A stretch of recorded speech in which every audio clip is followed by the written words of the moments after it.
Hello everyone and welcome to my Y&R Insider 24 update channel. What happened on The Young and the Restless? On The Young and the Restless Wednesday, October 22nd episode, Ian haunted and taunted Mariah, Sharon made a difficult choice, Daniel declared his love for Tessa, and Nick began investigating Sienna's past. Daniel professes his love for Tessa on The Young and the Restless image. CBS. In Los Angeles, Sharon filled Nick in on Mariah's worsened state, and she expressed regret at being unable to be there for her. She couldn't leave Noah in his current condition, but Mariah asked for her directly, so Sharon's conflicted. Sharon recalled how Mariah's perspective might have been influenced by the pause in her voice, despite Nick's assurance that Mariah would comprehend. Nick urged Sharon to visit Mariah at the clinic if her worry continued to increase. Sharon rebuked his belief that Noah would not be able to tell the difference. She said, "No, that is not true. He's in there. He can hear my voice even if he cannot answer, and he knows when it's my hand lying in his hand." Still, Nick felt like Sharon had allowed guilt to drive her decision-making. Two of Sharon's children are in deep, unimaginable pain, and there was nothing she could do to fix things. She fell into Nick's arms and cried again. Sharon phoned the clinic to update them on her recent interactions with Mariah and hoped her information would aid in her daughter's treatment. With that out of the way, Sharon returned to Noah's bedside, and Nick made a call to Nikki with an update on Noah's crash. Things didn't add up, and Nick stood by his assertion that the detective asked baffling questions, which coincided with Sienna's call.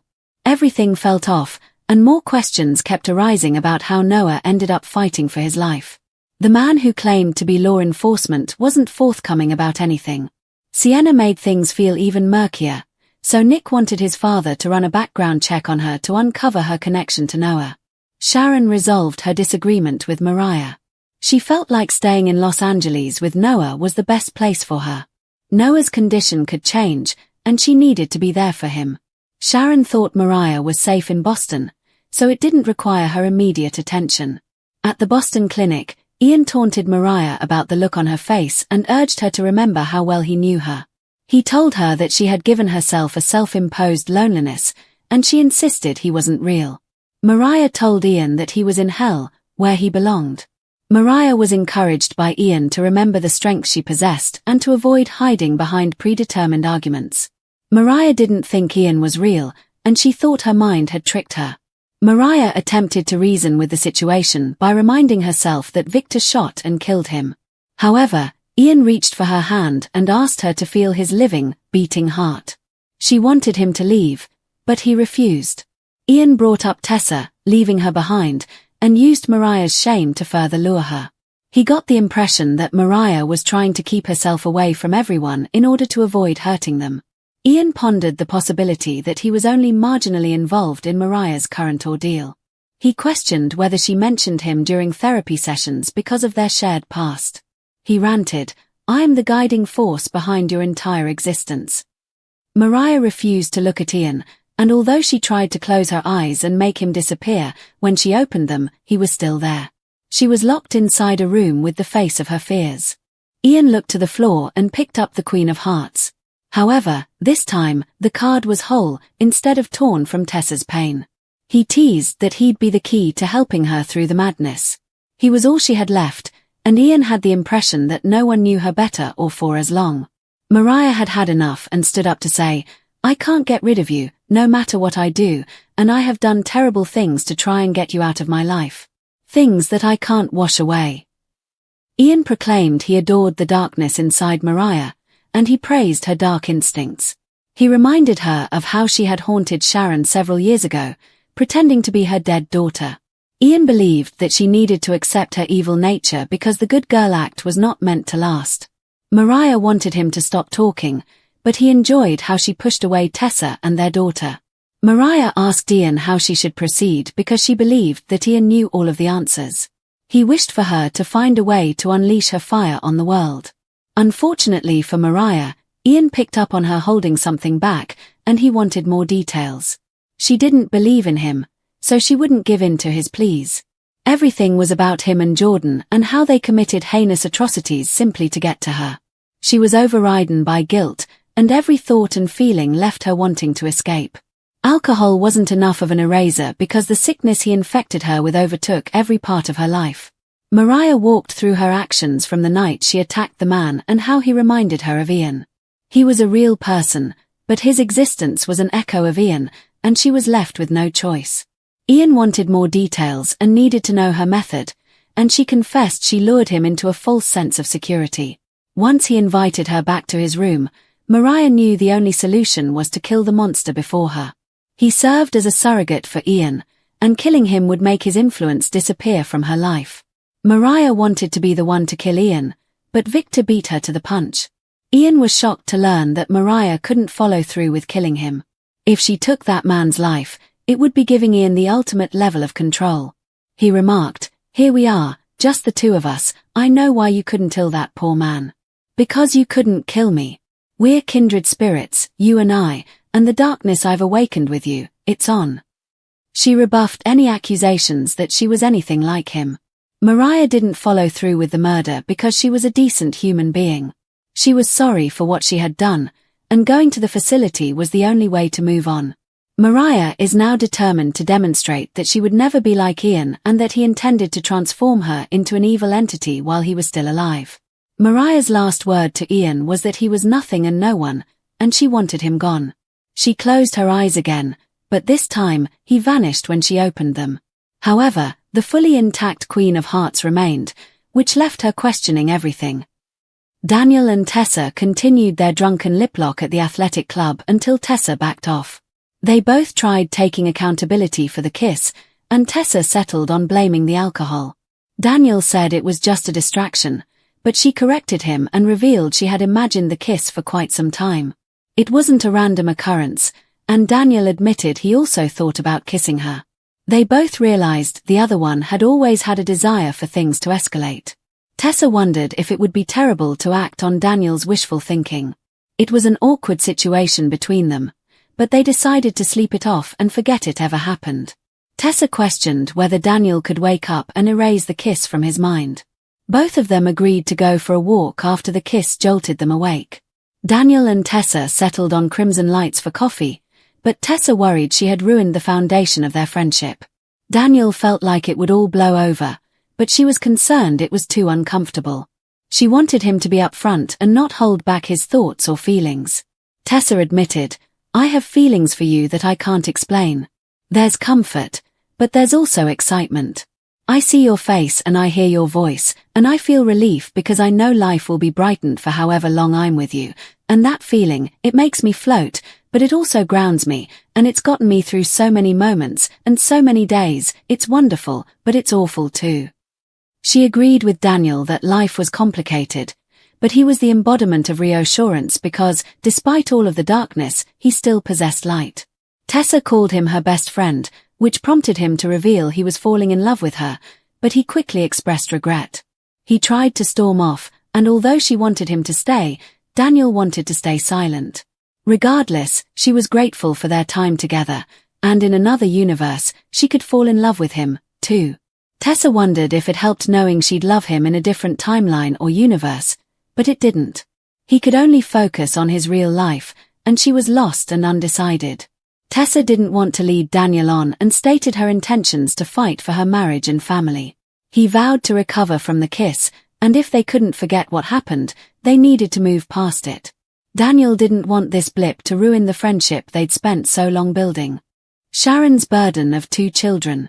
In Los Angeles, Sharon hovered on the fault line between maternal instinct and emotional paralysis. Her son Noah lay unconscious after a devastating crash, while her daughter Mariah spiraled into psychological collapse in Boston.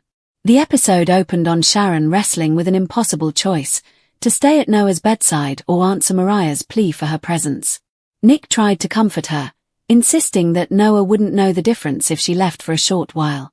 But Sharon, firm in her faith and maternal intuition, rejected that reasoning. She believed Noah could hear her voice, feel her touch, and that her presence might tether him to life itself. Not just between 2 children, but also between her need to act and her fear of failing both was the conflict. Nick, ever the pragmatist, saw Sharon's guilt as corrosive. To him, her devotion was turning into a prison of self-punishment. Yet Sharon's grief was spiritual rather than logical. It wasn't a matter of reason but of emotional penance. She is unable to heal either of these children, who are both broken in different ways. When she finally broke down in Nick's arms, it was the image of a mother cornered by fate, unable to choose which wound to stitch first because every choice reopened another. Sharon made the decision to remain in Los Angeles after calling the clinic to share what little information she had about Mariah's condition. Her reasoning was painfully simple. Noah's condition could change at any moment, while Mariah was safe in Boston under supervision. But the moment she said it aloud, the word safe rang hollow. It foreshadowed what was to come, the mental battle Mariah was waging against the ghost of her past. Mariah and the phantom of Ian Ward. At the Boston clinic, Mariah's fragile mind turned its focus inward, conjuring her greatest tormentor, Ian Ward. Her unresolved trauma was cruelly exemplified by his physical presence, which was more psychological than physical. He taunted her, blending seductive familiarity with vicious cruelty, insisting that he still lived inside her, that he was the guiding force behind her existence. This was not merely a haunting. It was Mariah's subconscious turning her past sins into a living entity. The ghost of Ian knew every flaw to take advantage of. She was brought back to her darkest deeds, including the time she impersonated Sharon's deceased daughter under his control. He accused her of hiding her true nature, of burying the darkness he once nurtured. Each word cut like glass against her healing mind. The phantom responded to Mariah's attempt to rationalize by reminding her that Victor had killed Ian by offering his hand and urging her to feel his beating heart, a terrifying blurring of reality and delusion. Through this psychological duel, the young and the restless. In their final confrontation, Ian praised her cruelty, her instincts, and mocked her attempts at goodness. But Mariah, through trembling defiance, found a sliver of strength. She declared that he was nothing, a ghost of her guilt, not a god of her destiny. When she shut her eyes and reopened them, Ian was gone.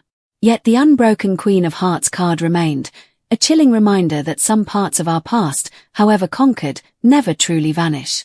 The card symbolized both her progress and her prison, whole again, but still part of the game. Daniel and Tessa, a kiss across boundaries. While Sharon and Mariah wrestled with emotional and spiritual hauntings, another kind of torment played out in Genoa City. At the athletic club, Daniel and Tessa's drunken kiss cracked open a door they'd spent years pretending didn't exist. Their chemistry, long simmering beneath layers of friendship and shared struggle, finally surged to the surface under the influence of alcohol and unspoken longing. But as soon as the moment ended, so did their ease with one another. Tessa, ever the realist, blamed the kiss on the alcohol. Daniel countered that it wasn't a distraction, it was something both of them had imagined for a long time. The dialogue between them pulsed with vulnerability and guilt. Each was aware that they were trespassing on emotional ground forbidden by their circumstances. Tessa was still married and committed to fighting for her family, while Daniel was a man longing for connection amid chaos. Their decision to sleep it off symbolized more than just the need for rest. It represented the desperate human instinct to suppress what feels too real. But morning clarity only sharpened their confusion. Over coffee at Crimson Lights, Tessa admitted she had feelings she couldn't define, a mixture of comfort, safety, and electricity that made her feel both anchored and weightless. She spoke of Daniel as her light in the darkness, a line that echoed the show's ongoing theme of salvation through human connection. Daniel's confession, his admission that he was falling in love with her, was both a release and a regret. It shattered the fragile boundary of their friendship but also unveiled the depth of his loneliness. When Tessa responded that perhaps in another universe they could be together, the line carried the bittersweet resignation of those who meet at the wrong time.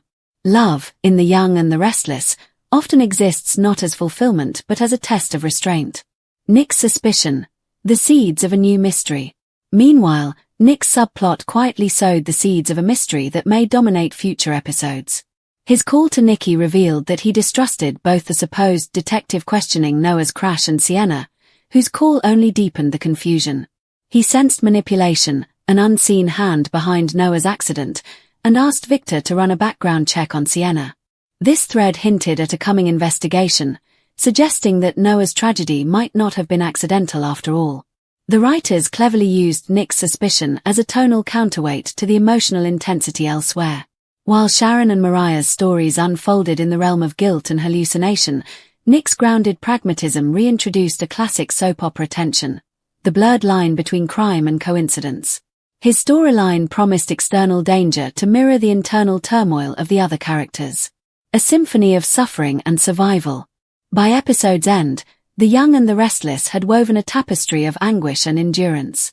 Sharon's silent vigil beside Noah symbolized the weight of motherhood stretched between two children in pain. Mariah's confrontation with Ian stood as a metaphor for confronting trauma, the realization that healing demands facing one's demons, not fleeing them. Daniel and Tessa's kiss served as a reminder that love's beauty often lies in its impossibility.